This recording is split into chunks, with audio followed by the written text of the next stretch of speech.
चलिए स्टूडेंट, अब चालू करते हैं एक अगला चैप्टर और इस चैप्टर का नाम है जॉब कॉस्टिंग। ये चैप्टर शुरू करने से पहले बता दूं, अगेन मेरे हिसाब से ये चैप्टर कैटेगरी बी में डाल रहा हूं मैं। कैटेगरी बी से मेरा मतलब है अगर एमसीक्यू वाला क्वेश्चन आया तब तो ये चैप्टर आपका मैक्सिमम 2 से 3 नंबर में सिमट जाएगा। लेकिन हाँ, अगर कोई बड़ा क्वेश्चन आ गया तो ये चैप्टर आपका 6 से 8 नंबर तक जा सकता है। Again category B. अच्छा, इस चैप्टर में क्या कुछ नया पढ़ना है तो ध्यान दो।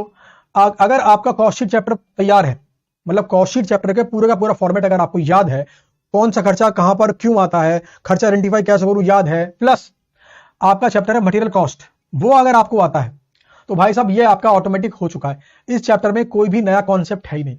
इस चैप्टर के अंदर वही कॉन्सेप्ट, फर्क कहां पर है बस। अच्छा, फर्क कहां पर है ध्यान देना। अभी मैंने आपको निकालना सिखाया कॉस्ट 3 तरीके से। एक निकालते हैं कॉस्ट पर यूनिट, कैसे? Total cost divide by total units. इसे हम बोलते हैं टेक्निकली यूनिट कॉस्टिंग। ये हमने यूनिट कॉस्टिंग वाले चैप्टर में सीखा, ये हमने कॉस्ट शीट वाले चैप्टर में भी सीखा। इसके बाद निकालना सिखाते हैं कॉस्ट पर बैच। फॉर्मूला क्या है? Total cost divide by total number of batch. ये हमने निकालना सीखा बैच कॉस्टिंग वाले चैप्टर में। तो भाई यूनिट कॉस्टिंग और बैच कॉस्टिंग वाले चैप्टर तो हो गया। अब यहां पर होता है कॉस्ट पर जॉब निकालना। कॉस्ट पर जॉब, ध्यान देना जरा। जॉब मतलब होता है ऑर्डर। कॉस्टिंग के अंदर हम ऑर्डर को ऑर्डर नहीं कहते, हम कॉस्टिंग के अंदर ऑर्डर को बोलते हैं जॉब।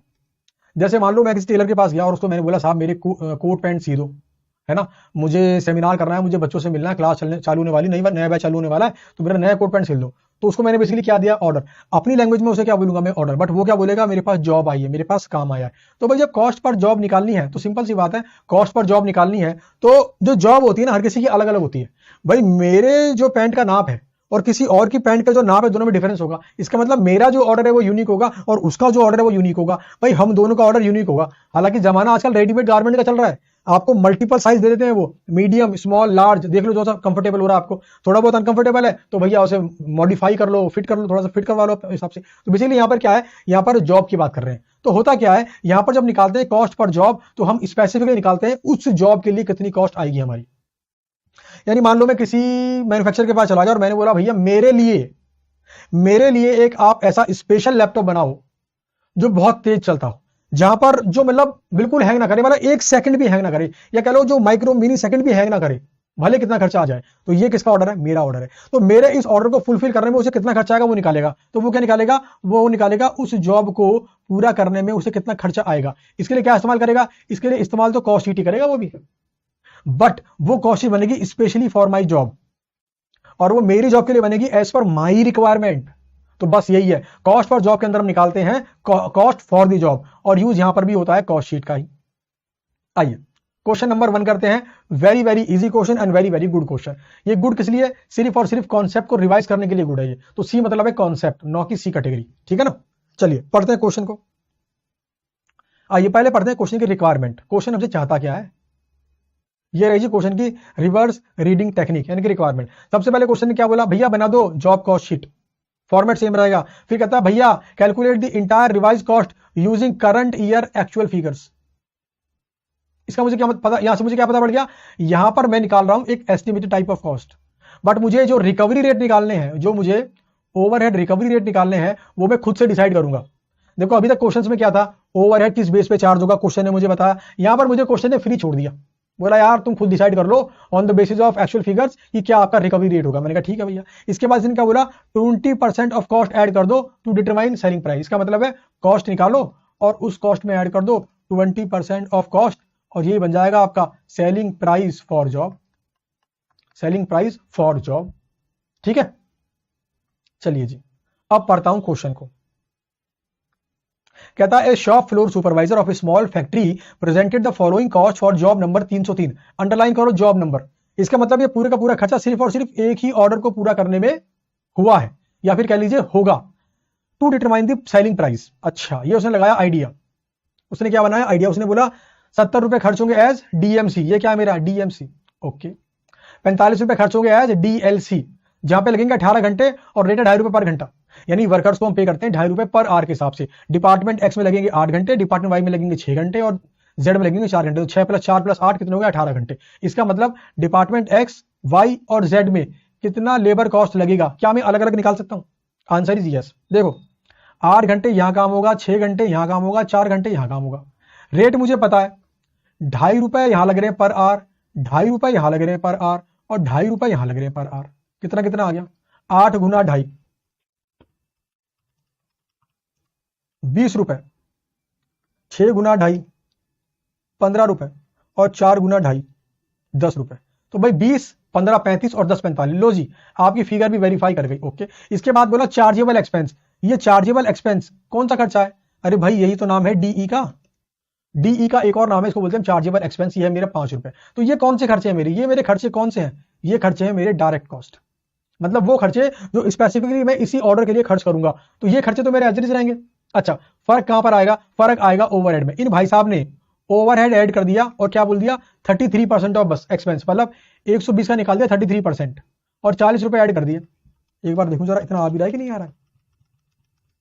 यस, 40 रुपए आ रहा है जी। और इसने क्या बोला, 160 रुपए आएगी मेरी cost for the job. But ये हमारे लिए गलत है, जरा ध्यान देना गलत क्यों है। ओवरहेड हमारे अलग अलग होते हैं जी, हमारे ओवरहेड अलग अलग होते हैं। अच्छा, रिकवरी रेट हमने 6 तरीके पढ़े हैं जी ओवरहेड वाले चैप्टर के अंदर, तो हम ऐसे गधों की तरह तो नहीं बांटेंगे भाई। हमने कॉस्टिंग इतनी सारी पढ़ी है और उसके बाद सिर्फ 33% ऐड कर दें, क्यों ऐड करा ये भी नहीं पता, और ये कौन सा ओवरहेड है ये भी नहीं पता। अच्छा जी, तो ये हम खुद निकालेंगे। आइए बढ़ते हैं आगे। मुझे गिवन है, कहता है analysis of profit and loss account for the current financial year. Basically क्या है ये मेरा, ये मेरी एक्चुअल कॉस्ट है, एक्चुअल सेल्स है एंड एक्चुअल प्रॉफिट है। करंट ईयर है, मुझे ये हुआ है। क्वेश्चन ने मुझे क्या बोला था, करंट ईयर के बेस पर खर्चे का एस्टिमेशन लगाना है, मतलब रिकवरी रेट मुझे खुद से ढूंढना है। इसमें क्या क्या गिवन है, सेल्स गिवन है, मटेरियल गिवन है, डीएलसी गिवन है, ओवरहेड गिवन है, सेलिंग ओवरहेड गिवन है। अच्छा, ये भी ओवरहेड, ये कौन सा वाला होगा फिर? ये मेरे ख्याल से फैक्ट्री वाला होगा। अच्छा, क्वेश्चन कुछ ना बोले, हम क्या मानते हैं ओवरहेड में हमेशा फैक्ट्री ओवरहेड। आ रही बात समझ में? हाँ जी, बात समझ में आ गई। सबसे पहले बात करता हूं फैक्ट्री ओवरहेड की। तो मुझे निकालना है फैक्ट्री ओवरहेड का रिकवरी रेट। हमारे पास 6 मेथड थे on the basis of DLC, sorry DMC, DLC, prime cost, machine hour, labour hour and units. यहां पर सबसे बेस्ट सुटेबल मेथड कौन सा हो सकता है, सोचो जरा। मुझे यहां पे गिवन है department wise labour cost, department wise given है मुझे डायरेक्ट लेबर कॉस्ट, और टोटल में गिवन है डीएमसी। तो मेरे लिए बेस्ट क्या है, मुझे चूज करना है वो वाला मेथड जो डिपार्टमेंट वाइज लगता हो। तो बेसिकली यहां पर मैं फैक्ट्री ओवरहेड का ओवरहेड रिकवरी रेट निकालते वक्त यूज करूंगा फॉर्मूला डीएलसी वाला। क्यों? डीएलसी मेरे पास डिपार्टमेंट वाइज है और फैक्ट्री ओवरहेड मेरे पास डिपार्टमेंट वाइज है। इसका मतलब डिपार्टमेंट एक्स, डिपार्टमेंट वाई और डिपार्टमेंट जेड का मेरा कितना कितना फैक्ट्री ओवरहेड का रिकवरी रेट होगा। आइए इसके बारे में बात करते हैं। तो ध्यान दीजिए, ये कितना मेरा 5,000, ये कितना मेरा 10,000। तो 5,000 मेरा फैक्ट्री ओवरहेड, 10,000 मेरा लेबर कॉस्ट डिपार्टमेंट एक्स का। तो इसका मतलब हो गया 50%। ओके, फिर ये रहा 9,000, ये रहा 12,000। तो भाई 9,000 डिवाइड बाई 12,000, ये हो गया मेरा 75%। उसके बाद 2,000, 8,000, तो जेड का हो गया 2,000 डिवाइड बाई 8,000 गुना 100, ये हो गया मेरा 25%। क्या समझे आप? क्या समझे? इसका मतलब है जब मैं एस्टिमेट करूंगा एक्स डिपार्टमेंट का ओवरहेड तो 50% of DLC of X department होगा। जब मैं करूंगा एस्टिमेट वाई का फैक्ट्री ओवरहेड तो 75% of direct labour cost of Y होगा। अच्छा, और जब मैं निकालूंगा जेड का तो 25% of direct labour cost of Z होगा। बात समझ में आई? तो मैंने क्या करा, फैक्ट्री ओवरहेड को रिकवर करने का एक लॉजिकल बेसिस आइडेंटिफाई किया इस क्वेश्चन के अंदर, और यही मोस्ट लॉजिकल बेसिस है। कई बार बच्चे मुझे बोलते हैं सर आप टोटल के बेस पर डीएमसी के बेस पे निकालो ना। अरे मेथड सही है, बट आप बताओ which one is more logical. Department wise निकल रहा है यहां पर एक वन रेट निकल रहा है, single rate for all the department, जो कि गलत हो जाएगा अपने आप के अंदर। ओके, तो लॉजिक लगाना पड़ेगा, और देखो लॉजिक तो खुद ही लगाना पड़ता है जी। तो ये मैं निकाली overhead recovery rate of factory overhead. अब इसके बाद बात करता हूं मैं सेलिंग ओवरहेड की। अब ध्यान देना, सेलिंग ओवरहेड को बांटने के मल्टीपल बेसिस निकल सकते हैं, बट मैं यहां पे एज्यूम कर रहा हूं कि इसकी रिकवरी करूंगा मैं on the basis of work cost. इसका मतलब है मैं निकालने जा रहा हूं सेलिंग ओवरहेड का ओवरहेड रिकवरी रेट, और मैंने क्या लिया फॉर्मूला, मैंने कहा इस ओवरहेड को मैं रिकवर करूंगा on the basis of work cost. आपके मन में आ रहा होगा सर ये वर्क कॉस्ट कहां से आ गया, तो याद करो कॉस्ट शीट वाला फॉर्मेट, कॉस्ट शीट वाला फॉर्मेट याद करो। और सेलिंग ओवरहेड से पहले बेस्ट बेसिस जो मेरे पास अवेलेबल है वो क्या है, वर्क कॉस्ट। इसका मतलब है सेलिंग मेरा कितना है 20,000 और वर्क हमारा कितना है 2 लाख, तो कितना आ गया 10%। तो इसका मतलब है सेलिंग ओवरहेड चार्ज कैसे करूंगा 10% ऑफ वर्क कॉस्ट। तो लो जी मैंने निकाली दोनों को दोनों ओवरहेड रिकवरी करने के मेथड। आइए अब मैं आपको आंसर टैली करा देता हूं, आंसर पे आ जाओ सीधे, ये है मेरा आंसर, ये रहा जी सॉल्यूशन। आ जाओ आंसर पे आ जाओ। 70 रुपए डीएमसी मुझे गिवन था। अच्छा डिपार्टमेंट वाइज लेबर कॉस्ट मैंने निकाल के बता दिया था आपको 45। सर आपने कहां बताया था, ये बता रखा है ना, देखो डिपार्टमेंट वाइज 20 15 10। अब आ जाओ जरा, अब देखो इसमें ऐड कर दिया मैंने चार्जेबल एक्सपेंस। हाँ अब देखो जरा, इसमें मुझे ऐड करना है फैक्ट्री ओवरहेड। तो 50% ऑफ 20 10 रुपए आ गया, 75% ऑफ 15 11.25 एंड 25% ऑफ 10 2.5, तीनों को ऐड कर दो 23.75। तो 120 प्लस 23.75 कितना आ गया मेरा 143.75। इसमें ऐड करो selling overhead 10% of work cost यानी इसका 10%, ये आ गया मेरा कॉस्ट। कॉस्ट में ऐड कर दो 20% प्रॉफिट यानी 158 का 20%, तो ये आ गया मेरा 31.63। दोनों को ऐड कर दो, ये आ गया मेरा selling price for the job. ध्यान देना ये मेरा selling price for the job. तो भाई साहब क्वेश्चन नंबर 1 आपका यहां पर नमस्ते हो गया। क्वेश्चन नंबर 1 से आपने क्या सीखा, सिर्फ ये सीखा कैसे आइडेंटिफाई करूं एक बेस्ट लॉजिकल बेसिस को। अगर कोई और लॉजिकल बेस आपके दिमाग में आ रहा है तो मैं ये तो नहीं कह सकता कि वो गलत है, बट हां मैं ये जरूर कह सकता हूं कि जैसे मैंने सॉल्व किया वो मोर लॉजिकल है और एग्जाम के अंदर आपके एग्जामिनर को भी यही सॉल्यूशन मिलने वाला है। तो आप भी इस लॉजिक को अपने दिमाग फिट करो कि yes this is more logical, और लॉजिकल है भी ये, यहां पर याद करने की बात नहीं कर रहा हूं मैं, yes it is more logical. आइए क्वेश्चन नंबर 2 करते हैं। Question number 2 category A question, सिर्फ इसलिए बोल रहा हूं ताकि आप ध्यान से करें। देखो एग्जाम में जब क्वेश्चन लंबा आता है ना तो स्टूडेंट के मन में एक डर आता है कि सर क्वेश्चन बहुत लंबा आ गया है, अब ये क्वेश्चन सॉल्व नहीं होगा। एक नॉर्मल साइकोलॉजी है, क्वेश्चन लेंदी है मतलब डिफिकल्ट है, ऐसा नहीं है। क्वेश्चन लेंदी होने के बाद भी मरियल हो सकता है भाई, चाहे 2 पेज का हो, चाहे 4 पेज का हो, चाहे 20 पेज का हो। अगर कॉन्सेप्ट क्लियर है तो आप क्वेश्चन कर लोगे, अगर आपने रिक्वायर्ड प्रैक्टिस की है तो आप क्वेश्चन कर लोगे, अगर आपने मॉक टेस्ट पेपर किए हैं तो आपकी सिली मिस्टेक्स नहीं होंगी या हल्की फुल्की होंगी, आप स्पीड प्रॉपर्ली मेंटेन कर लोगे। क्वेश्चन नंबर 2, आइए पढ़ते हैं पहले क्वेश्चन की रिक्वायरमेंट। क्वेश्चन कहता है determine the invoice price of these 3 jobs, यानी इसके पास कोई 3 ऑर्डर आए हैं तो कह रहा है उसे क्या निकाल दो सेलिंग प्राइस। मतलब मुझे क्या निकालना है, मुझे निकालनी जॉब की कॉस्ट और उसमें ऐड कर देना प्रॉफिट, क्या आ जाएगा सेलिंग प्राइस। आइए in a factory following job costing method and abstract from the work in progress as on 30th September was prepared as under. ध्यान दो 30 सितंबर को कुछ काम हमारे अधूरे रह गए थे। भाई ऐसा थोड़ी है कि ऑर्डर जो आएगा वो एक दिन में पूरा हो जाएगा या एक महीने में, कुछ ऑर्डर को पूरा होने में 1 साल 2 साल 10 साल भी लग सकते हैं। भाई सीए करने में 5 साल से ऊपर लगता है, तब तक क्या रहते हो आप वर्क इन प्रोसेस या वर्क इन प्रोग्रेस। वैसे ही 30 सितंबर को जॉब नंबर 115, जॉब नंबर 118 और जॉब नंबर 120 ये 3 ऑर्डर मेरे क्या थे WIP। WIP का मतलब क्या होता है, कुछ खर्चे, कुछ काम मैं कर चुका हूं, कुछ खर्चे और कुछ काम करना भी बाकी है। अच्छा मैं अगर पूरी जॉब की कॉस्ट निकालूंगा तो जो खर्चे मैं कर चुका हूं प्लस जो खर्चे मैं करूंगा दोनों को जब मैं ऐड कर दूंगा तो क्या आ जाएगा उस जॉब के लिए किया गया कुल खर्चा, और उस कुल खर्चे में जब प्रॉफिट का एलिमेंट ऐड कर दूंगा तो समझ जाना उस जॉब के लिए आ गया सेलिंग प्राइस, उस जॉब के लिए आ गया है सेलिंग प्राइस। तो सितंबर मंथ के अंदर ये खर्चे किए हैं, विद रेस्पेक्ट टू मटेरियल ये खर्च किया है, विद रेस्पेक्ट टू लेबर ये खर्च किया है and with respect to overhead ये खर्च किया है। तो अगर मैं छोटी सी बात करूं, मैं कहूं जॉब नंबर 115, जॉब नंबर 118 और था जॉब नंबर 120, इसमें खर्चे आएंगे, एक खर्चा आएगा मटेरियल का, एक खर्चा आएगा लेबर का, है ना, और एक खर्चा आएगा आपका ओवरहेड का। ठीक है ना, इसके बाद और खर्चे भी आएंगे, ये बेसिकली मेरा फैक्ट्री ओवरहेड है, और खर्चे भी आएंगे। लेकिन ध्यान देना इसमें 2 खर्चे आएंगे, एक आएगा सितंबर महीने का फिर अक्टूबर महीने का। अक्टूबर कहां से आ गया सर, मटेरियल यूज्ड इन अक्टूबर, यानी इन जॉब्स पर अगले महीने क्या खर्च किया है वो नीचे गिवन है। तो कहने का मेरा मतलब ये है सितंबर में कितना खर्चा वो आएगा, अक्टूबर में कितना होगा वो आएगा।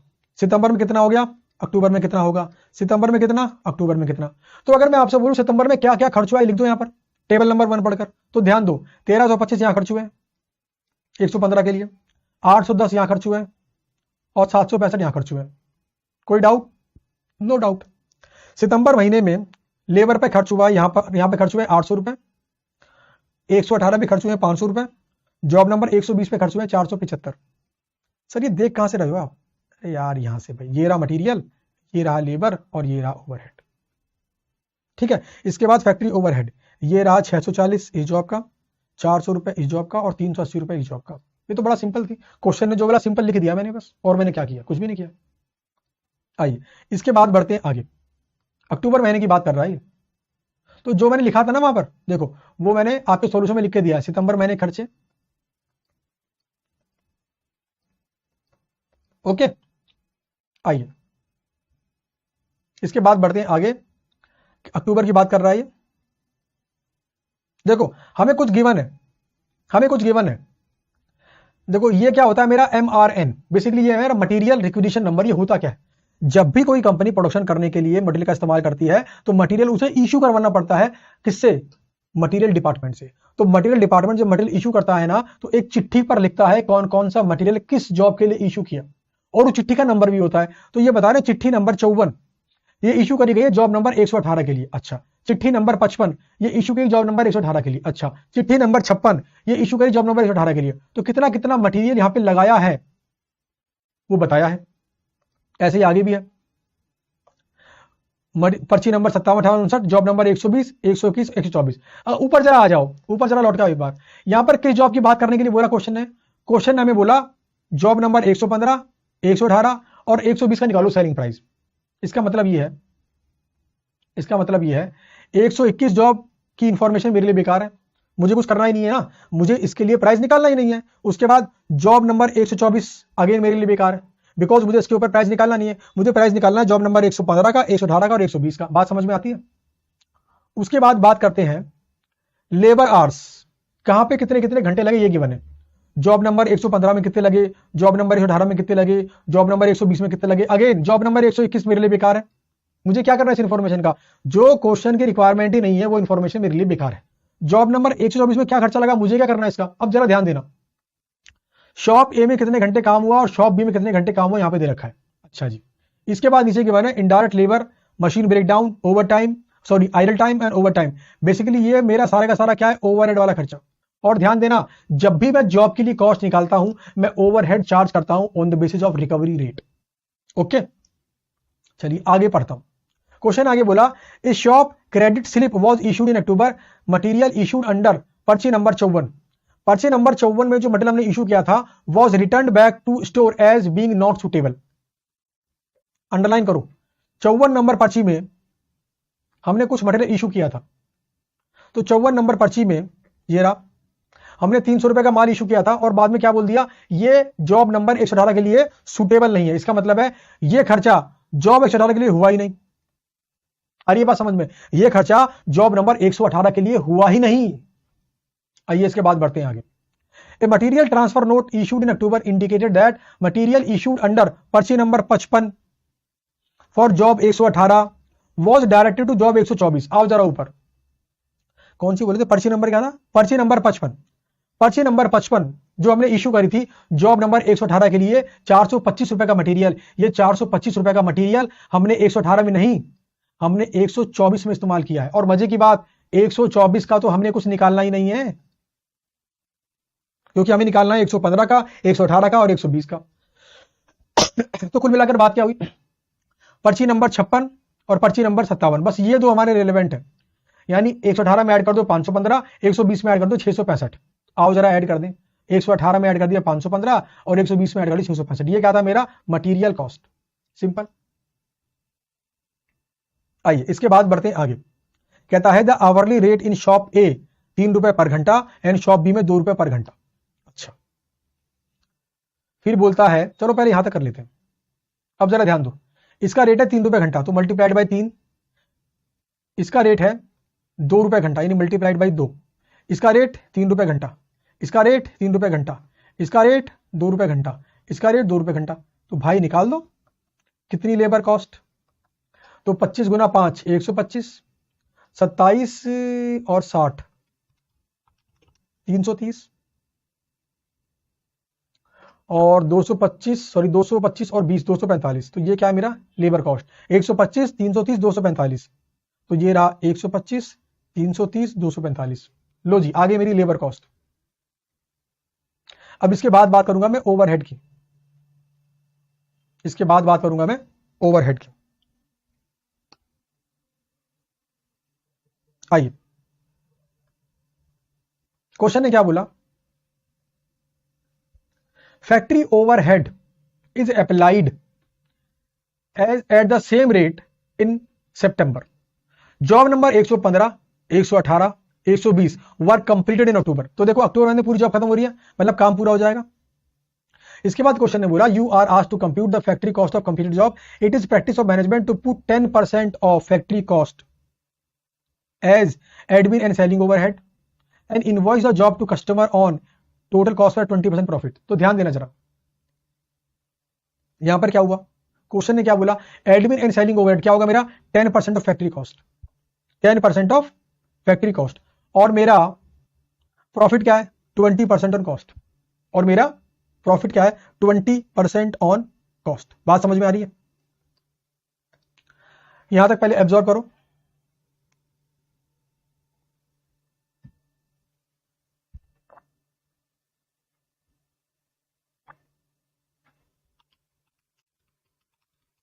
ठीक है जी।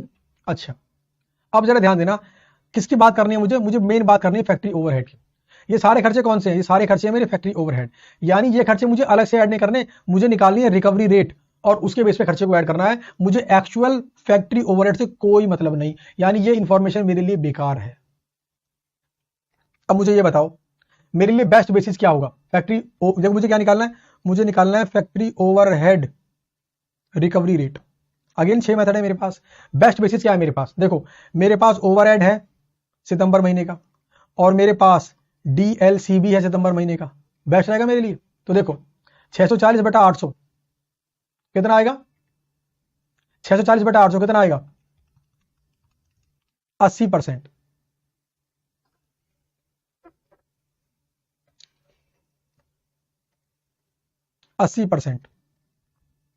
तो ये क्या है 80% ऑफ डीएलसी। उसके बाद 400 बटा 500 कितना आ गया, ये भी 80% ही आ रहा है। उसके बाद 380 बटा 475 ये भी मेरा 80% ही आ रहा है। लो तीनों 80% आ रहे हैं, वाह।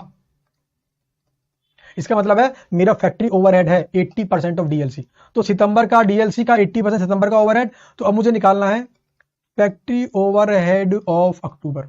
तो मैं क्या करूंगा 80% of DLC of October job wise. तो मेरा जॉब वाइज अक्टूबर का डीएलसी कितना है 125 330 245।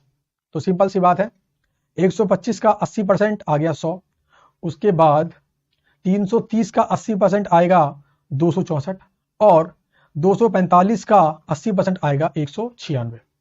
जब हम तीनों को ऐड कर देंगे क्या आ जाएगा मेरा फैक्ट्री कॉस्ट। फैक्ट्री कॉस्ट का 10% है मेरा अदर ओवरहेड, क्वेश्चन ने बताया। तो सिंपली इन सबका 10% आ गया मेरा टोटल कॉस्ट। टोटल कॉस्ट का ऐड कर दो 20% आ गया मेरा प्रॉफिट, और टोटल निकाल लो फिगर, ये आ जाएगा मेरा invoice for the job. Job number 115 118 और 120 के लिए मैं कितना पैसा कस्टमर से लूंगा। ठीक है, तो भाई साहब मेरा ये वाला क्वेश्चन यहां पर हो गया है कंप्लीट। और जैसा कि मैंने बताया था आपको चैप्टर बड़ा नहीं है, चैप्टर बहुत छोटा है, चैप्टर ज्यादा इंपॉर्टेंट नहीं है, बट क्योंकि चैप्टर छोटा है तो छोड़ना भी नहीं चाहिए। और आजकल एमसीक्यू आ गए हैं, तो भाई साहब हर कॉन्सेप्ट एग्जाम में आता है। इस बार आईसीआई ने जो पेपर सेट किया है, या कह लो हर बार आईसीआई जो पेपर सेट करता है वो कोशिश करता है कि हर चैप्टर में से कुछ ना कुछ कवर कर ले, यानी उसकी पूरी कोशिश होती है कि कोई भी चैप्टर वो छोड़े ना। और एमसीक्यू आने के बाद तो उसके लिए और आसान हो गया है हर चैप्टर को कवर कर पाना। तो भाई साहब आपका ये chapter job and batch costing यहां पर हो गया है पूरा। अब छोटा सा ब्रेक आप ले सकते हो, और पानी वानी पी सकते हो, नाश्ता भी कर सकते हो, खाना भी खा लो, और थोड़ा फोन वोन भी चेक कर लो। इसके बाद करेंगे हम अपना अगला चैप्टर। Thank you.